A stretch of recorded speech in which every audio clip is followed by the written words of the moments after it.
지금 보고 있는 석등, 부도, 탑비 하나의 세트로 되어 있는데요.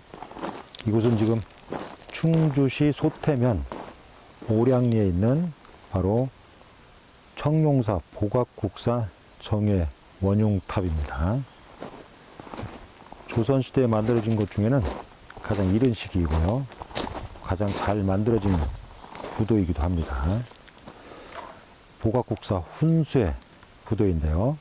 이 보각국사 혼수는 1392년 7월 달에 태조 이성계의 즉위를 축하하고 곧바로 병을 핑계 삼아서 바로 이곳 청룡사로 하산을 했습니다. 그리고 관련 기록에 의하면 조선이 건국된 직후인 1392년 9월 18일 날 이곳에서 임종, 그러니까 열반에 드셨다고 합니다. 그리고 나서 문도들이 연회암이라는 북쪽 상기색에서 화정하고 유골을 수습을 했다고 합니다. 당시 태조 이성계는 이 보각국사가 입적을 했다는 부음을 듣고 나서 신하를 보내서 직접 조문하고 바로 지금 보시는 이 부도 석등 탑비를 건립하도록 했습니다. 그리고 태조는 바로 이 보각국사에 시호를 내렸는데 그 시호를 보각, 그리고 이 탑을 정해 원흉이라고 내렸습니다. 그래서 관련 기록에 의하면 1392년 12월에 청룡사의 북쪽 봉우리에 부도를 세우고 유골을 안치했다, 뭐 이런 기록이 있습니다. 상당히 태조 이성계가 예우를 높게 했던 대표적인 인물이라는 걸 알 수가 있습니다. 신라 고려시대부터 조선시대까지 부도가 많이 세워졌는데요. 특히 조선 초기에 태조 이성계가 직접 부도나 탑비를 세우도록 한 아주 유력한 스님들이 있는데, 그 부도들은 고려시대에 세워진 부도 이상으로 아주 잘 만들어졌습니다. 오늘날 조각기법이 아주 뛰어나고 조형기법도 아주 우수한, 그리고 조각의 수준도 상당히 우수한데요.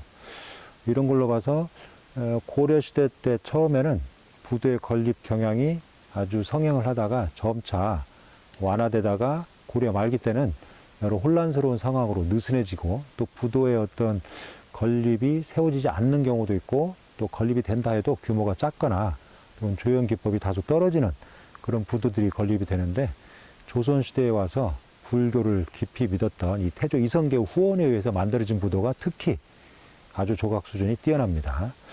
현재 조선이 건국된 이후부터 임진왜란까지 1392년부터 1592년까지 한 200여 년 동안 부도는 그렇게 많이 만들어지지 않았습니다. 현재 확인되는 게 한 20여 기 정도인데, 그 중에서도 조선 건국된 직후에 만들어진 이 부도 아주 잘 만들어졌죠.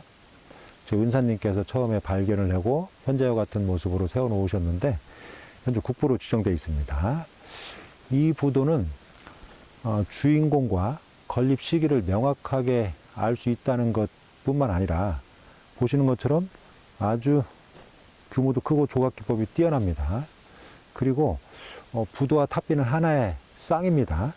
하나의 세트죠. 부부처럼 하나의 세트입니다. 그러니까 부도가 있으면 반드시 탑비가 있고, 탑비가 있으면 부도가 세워집니다.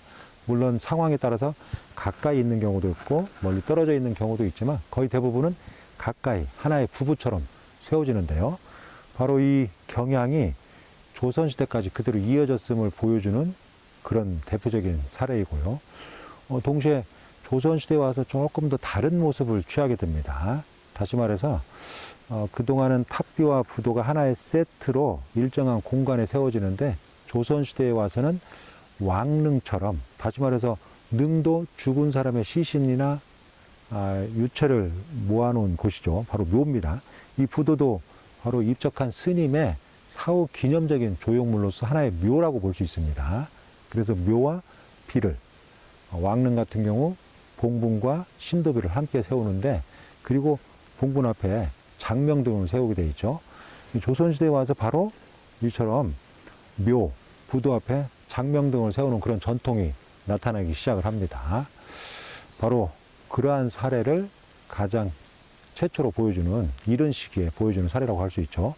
이러한 어떤 하나의 뭐라고 할까, 배치 기법이 나타나면서 그 이후에 세워지는, 예를 들어서 뭐 무학대사 부도랄지 이런 부도들이 이제 이와 같은 배치법을 보입니다. 그래서 석등, 부도, 피, 이러한 것들이 하나의 세트가 되고, 이러한 세트가 하나의 일정한 공간에 일정한 배치법을 보이는 거라고 볼 수 있죠.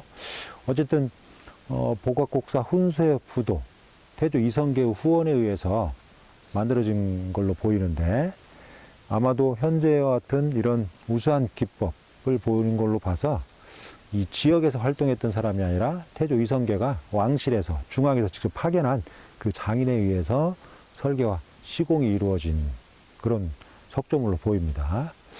이처럼 현재 충주라는, 조선시대에는 지방인 이 충주에 있지만 조선 초기에 부도를 만드는 조형 기법, 양식, 그리고 최고의 석공들이 파견돼서 만들어졌고, 또 조선 초기에 들어오면서 조선시대 나름대로의 어떤 특성이 가미된, 다시 말해서 석등이 추가적으로 배치가 되면서 조선시대의 어떤 부도의 배치법을 보여준다는 점에서 이 청룡사 복악곡사 정의 원흥탑은 학술적으로, 역사적으로 아주 중요한 그런 자료라고 할 수 있습니다.